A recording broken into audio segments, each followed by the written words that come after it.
So Patricia, I feel like you always have your ear close to the ground. You hear what the customers and investors are saying, right? How should they think about power moving forward? Like what are some critical things they have to understand? A number of things. One is you have to be agile. There's just so many changes coming at the industry. So it requires continuing to have that mindset of, I need to be agile.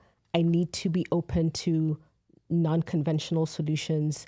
I need to be partnering. I think partnering is really, really important because we are developing solutions for now, right? We're having to think about, and partnering enables that co-creation. It enables us to think through, pilot, learn, and really move so much faster, right? Because we don't have time to develop solutions for 3-5 years ago, which is really how the industry has been in the past, right? So I think partnerships is really, really important. I would say the last one is project execution. When we look at the scale, one of the things that has really, really changed is the scale of data centers. I mean, we used to get excited just seeing scale at hundreds of megawatts for data centers.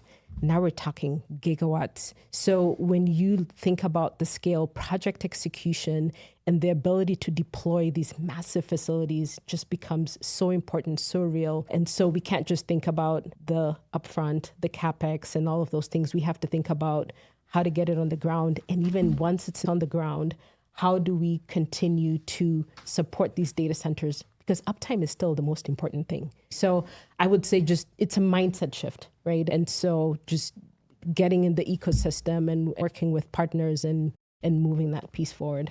I think that's a great example of not just how we're a point of contact, but we are a trusted partner from design to installation and beyond. And I think that is what our customers are looking for from us, to continue to be agile and stay on the leading edge so they are always in the know. That's kind of one of our differentiators, right? Absolutely. If you're looking for more information about what you've heard today, feel free to check out the show notes at cummins.com/podcast.